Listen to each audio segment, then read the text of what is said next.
Tuloy na ba ang tinutunto ng Pag-asa DOST ang tinatahak na direksyon ng Bagyong Helen? Nasa Pag-asa ngayon si April Inerio para sa live update ng itong ulat panahon. Yes, Princess, katatapos nga lang ng hagupit ng habagat at may bagyo na naman sa ating bansa. Ito na nga ang ika-8 bagyo ngayong taon at pinangalanan itong Helen. At si Helen ngayon ay lumakas pa at patuloy na nagbabanta sa Northern Luzon. Para sa karagdagang detalye, kasama natin si Pag-asa weather forecaster Bernie De Leon. Magandang hapon, Bernie. April, magandang hapon din sa April. Ano na po yung update natin dito kay Helen? Ang bagyong si Helen ay huli nating namataan sa layong 550 kilometers east-northeast ng Kasiguran, Aurora.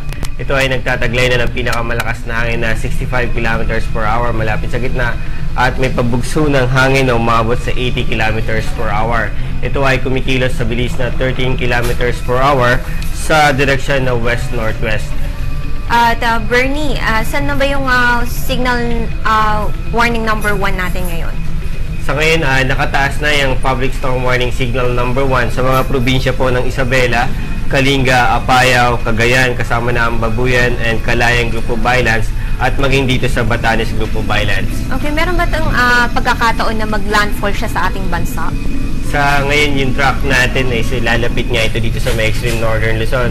So, kung ito ay magpapatuloy dun sa kanyang pagkilos at kanyang direksyon niya, inaasahan natin na posible itong mag-landfall doon sa mga dito sa mga islands, isa sa mga islands dito sa extreme northern Luzon.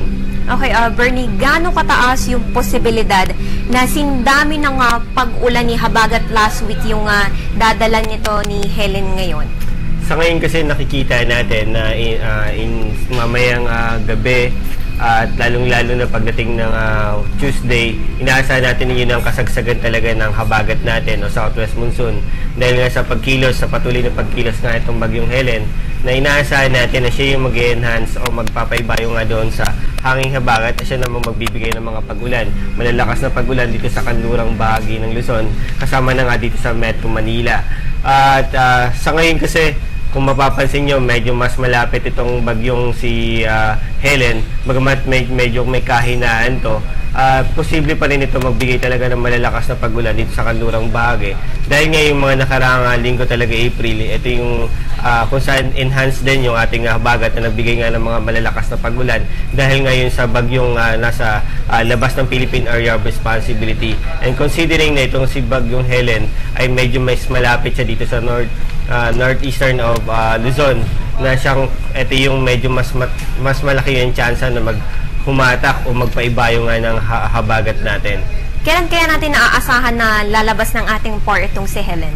Kung ito ay magpapatuloy dun sa pangkasalukuyan niyang tinatakbo, no, at direksyon ng pagiging kanyang bilis, at base na rin sa ating mga numerical models, inaasahan natin na by Thursday or Friday, lalabas na ito ng Philippine Area of Responsibility. Okay, ano naman yung magiging lagay ng panahon natin this week? Kasi Lunes pa lang ngayon, may bagyo na tayo. Yes, dito sa Luzon at dito rin sa Kabisayaan ay makaranas na talaga tayo ng makulimlim na panahon na magiging malawakan po ang mga pag-ulan dito sa silangang bahagi ng Luzon, at inaasahan na rin natin sa mga susunod na araw dito rin sa kanlurang Luzon o kanlurang bahagi ng Luzon, maging dito rin sa kasama na yung Metro Manila, inaasahan natin yung mga pag-ulan dudulot po ng habagat. At dahil nga mayroon tayong Helen, no, sa eastern section, tapos may habagat din tayo sa western section, yes, saan po yung gale warning natin?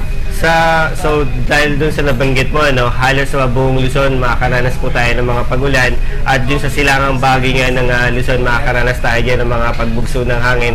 Dulot niya na o direktang epekto ito ng bagyong si Helen. Samantala, nakataas po yung gale warning natin dito sa silangang bahagi o yung mga karagatan sa silangang bahagi ng Luzon dahil nga dito sa nakambang o nakapapalipit nga na bagyong si Helen na posibleng magbigay ng malalakas na alon o matataas na alon. Kung kaya pinapayuhan natin ating mga kababayan na wag po muna magpalaot, lalong-lalo na doon sa areas na yon dahil nga sa malalaking, lalong-lalo na yung mga maliliit na sasakyang pandagat, April. Okay, maraming salamat, Bernie. You're welcome, April. Ayan na po ang pinakahuling balita natin mula dito sa Pag-asa DOST. Para sa Telebisyon ng Bayan, April Inerio.